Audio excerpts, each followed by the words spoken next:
I just saw the new 28 Years Later. Here's what I thought about it. So, this film picks up right where we left off in the last one with Spike running into the cult. And his plot line follows all of the depraved and psycho stuff that he ends up witnessing because of him being folded into this cult. Meanwhile, we also follow Dr. Kelson as he finds some new developments with Samson and his behavior and maybe possible treatment. And while there was a little bit of pacing issues with the two plots towards the beginning of the movie, once they come together, it is electric. And I think what really ties all this together is Ralph Fiennes' performance, and it's not even close. He does such a good job of being that guy who's kind of off, but you can tell just has a heart of gold.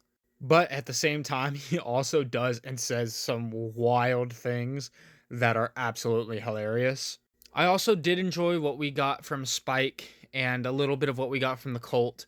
Didn't get as much development as in the last movie, but since this is the middle part of a trilogy, I'm willing to give it a little bit of a pass. I also do want to shout out Nia DaCosta's direction in this film. I think it shares some of the same filmmaking language as Danny Boyle, while also having their own spin and giving the movie their own flair.